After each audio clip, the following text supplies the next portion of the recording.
Hello. Good morning. Morning. If I keep coughing, it's because Evan likes the air really cold while we sleep, and my throat gets clogged, so I have to clear my throat constantly. So that's what's going on if I have to keep coughing. But I'm pretty much gonna kind of do the same thing. I'm gonna share my testimony, and yeah. So, do y'all hear that too? Yeah. It's only my mic. I'm switching mics.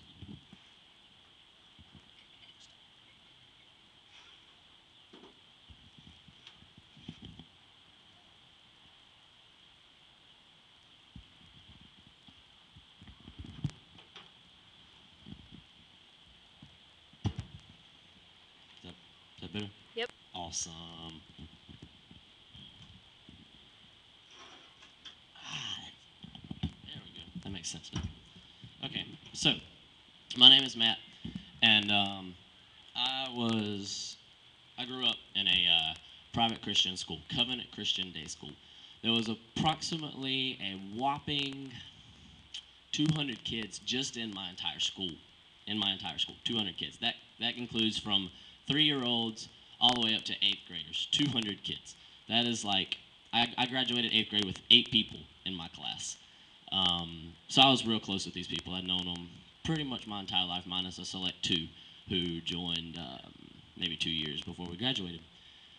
But I had this friend named Jeff, not this Jeff, a different Jeff. Um, Grew up with him since I was 5, I believe. And we were somehow best friends, even though we were opposites. Whatever music I would listen to, he would somehow switch to a different type of music that I would not listen to. Whatever type of clothes I would wear, he would switch to the opposite. It was really weird, but somehow we always connected.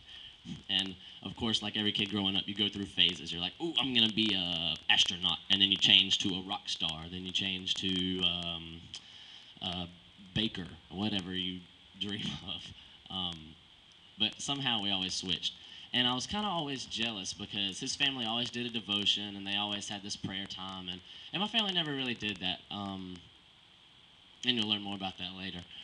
But I was always jealous. So I kind of mentioned that to my parents, and I started listening to Christian music, and he kind of stopped, and he started like listening to secular music and started getting into the worldly things. And I was real confused because I was like, well, I kind of looked up to this guy as a Christian leader, and I was only like in fourth grade.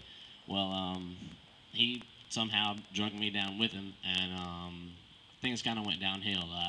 Started getting into some things that you just don't really want to get into, especially when you're in seventh grade because they're kind of hard to get out of. Started cussing a lot, and when you're what I was seventh grade, like 13 years old. Like when I hear a 13-year-old cuss, I'm like, "What are you doing now?" But back then, people were probably thinking the same thing to me, like, "What are you doing? You can barely even talk yet. Why are you saying these things?" So I was not who God wanted me to be. Like I said, I grew up in a Christian school, and I had heard the gospel preached, and I had heard, you know, probably a lot of Bible verses and had a lot of them memorized, but they didn't mean anything. It was just kind of done out of habit. Like, you should learn this. It'll help you out. That's all I really took from it. And so I got into getting ready to go into ninth grade, and then I was going to go into a new school. I lived in Ashboro, and I went to school in Greensboro.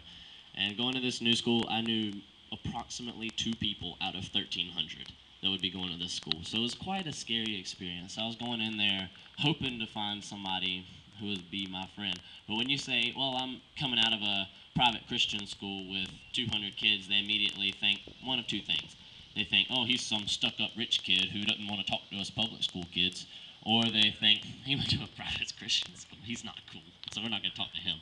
And actually, both of those happened, believe it or not. So the chances of that were slim to none.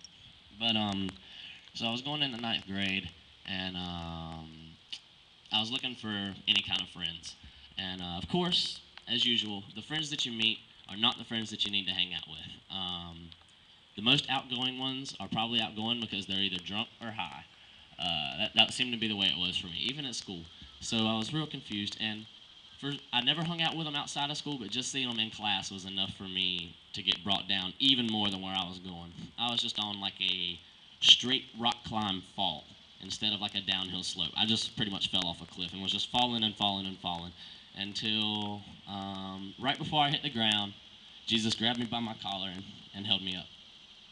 And I took a missions trip, my first one. Actually, no, I took a eighth grade retreat, ninth grade retreat. Um, we went to this little camp that one of my youth leaders lived at slash worked at slash owned, and and honestly, the reason I went to this retreat was so I could meet a girl.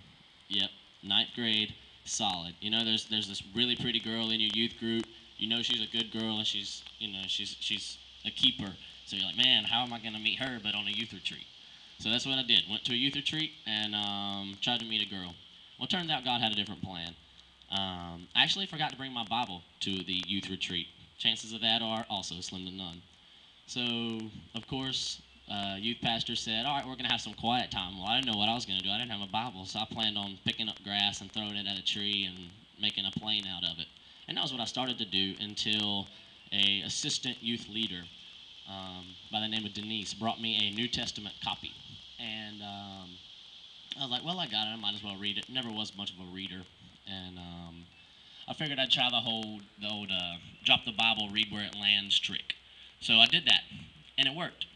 And so I'm just going to read a little bit about what God showed me the first thing I read. And if you can imagine, like, living in all this stuff, knowing that you shouldn't live in, and then hearing, or I guess reading someone pretty much say, yeah, you're doing everything wrong. You need to stop. So this is what I'm going to read. It's in 1 Thessalonians chapter 5. And I'm not going to read all of it, but it actually goes from 4 through 11 of what I read. But I'm going to start at verse 7. It says, for those who sleep, sleep at night, and those who get drunk at night. But since we belong to the day, let us be self-controlled, putting on faith and love as a breastplate, and the hope of salvation as a helmet. For God did not appoint us to suffer wrath, but to receive salvation through our Lord Jesus Christ. He died for us so that whether we are awake or asleep, we may live together with him. Therefore, encourage one another and build up each other, just as in fact you are doing.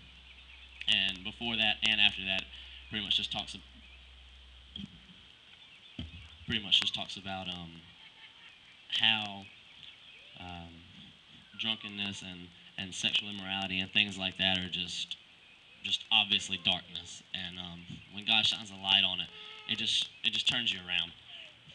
Well, I went to that and I got on like I guess I'll say a mountaintop for a few months, and then kind of started going back downhill just a little bit, just because I never had really a quiet time. You know, I just kind of went to church just for routine.